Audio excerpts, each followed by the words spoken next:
This is like a part 2 to my previous video on karma, because I'm talking about karma again. This is still information that I'm getting as I read Sadhguru's book, Karma. And it's one of my favorite topics, karma, because I think it's so misunderstood. And it is so like the negative roadmap for your life, in the sense that karma attracts generally the problems and issues that you have in life. The things that make life colorful and bumpy instead of smooth sailing. So I think karma is just fascinating. Now, I will say to you guys that karma is something that my teachers taught me a little differently. They said it was a lack of love.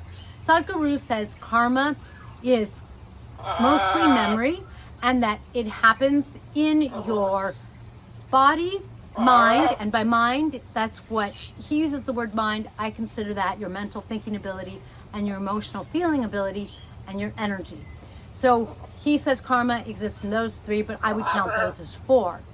And so what I wanted to talk to you guys about today is karma as intent. Hey guys, I'm KALYN. I've been a teacher of spirituality for 20 years. I am a passionate person. You could see my macaw's feathers there, and you could see my conure right here.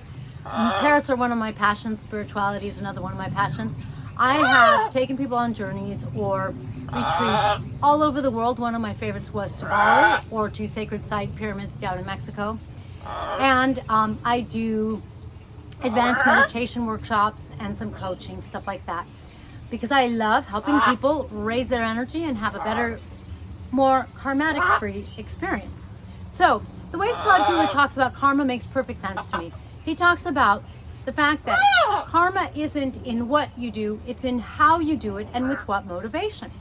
Well, to me, a far easier word is with what intent you do things. And so Sadhguru gives this example. There's like 5 different examples, where in 5 different examples, there are different versions of killing someone. In one version, like someone just invites someone over to dinner and whack. In the second version, it's more premeditative and then whack. In the third version, it's more of an accident. They come over to dinner and, I don't know, they throw a knife and whack. In the fourth version, I forget what it is, but you know, some version of that. The 5th version is like the person's just thinking about it and thinking about killing the person, and kind of kills the person over and over and over in their mind. And Sadhguru is saying that that's 5 different kinds of karma, and that they're going to affect you differently. And the most significant thing about that karma is that it is not like the golden rule, which Sadhguru also says, not in those words exactly. Karma is not what's done to you is going to come back to you. What goes around gets around. Karma is the energy that you carry that attracts things. It's an energy, by my definition, that you have to refine, and that one of the only ways you're going to refine it is by bringing love to yourself, because karma, as it was taught to me, is a lack of love. So when you're thinking about killing someone, you're coming from a lack of love. But the question is, what is your intent? Because if your intent is such that you're going over it and over it in your mind, I get that. Absolutely. That's going to activate more karmatic energy and attract to you more karmatic experiences that are going to befall you. Another way of saying that is, when you are activating your karma, less good things are going to happen to you. More undesirable things are going to happen to you. Come here. Come here. You're being so loud. Whereas when you don't come from the karma, when your intent is more love-based, then it changes how you feel. It changes what you're thinking about. It changes what you do, and it changes the energy you come from. Another way, of course, of saying that is it changes what you align to. When you align to love, you're going to create a very different experience than when you align to a lack of love. Yes, it makes absolute perfect sense. For example, this little girl, she's aligning to actually what for her is love, because this is how macaws are with each other. They have these big beaks, and that is a part of how they relate with each other. If I got mad at her and I whacked her, that would be karmatic energy activated, and it would attract less desirable things my way. So it isn't what you're thinking, it's how you're thinking it. It's the intent that you're thinking with. I'm thinking about going for a walk to do something evil or have evil thoughts. That's going to bring about karmatic energies. I'm going to go for a walk and have loving thoughts, that's going to bring about more dharmatic energy. Dharmatic energy being a life more as it is meant to be, with more love, more needs fulfilled. Karmatic energy would be a life with less love and more problems.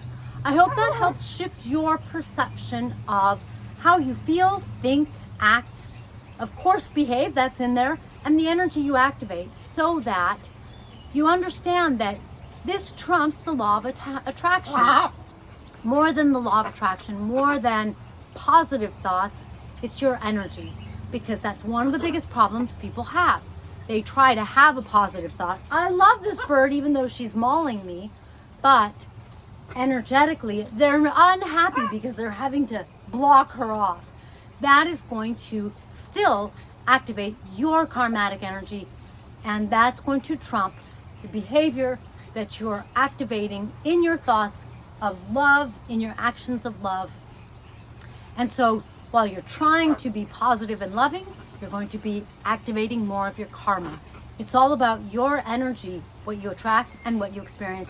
And so knowing your karma and knowing how to raise your frequency within your karma, because you cannot cure karma, you cannot make it go away.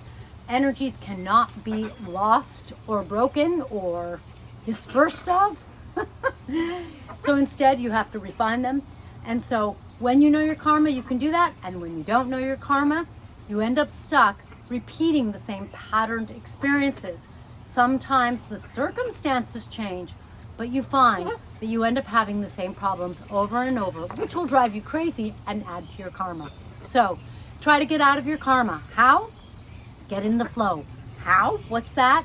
If you don't know, be sure to check my link below and sign up. I will send you a free course on getting your energy in the flow, which is a wonderful, relaxing, easy way where you don't have to figure anything out. You just be with your experience and you flow your experience, raising your energy and transforming it effortlessly. Catch you next time.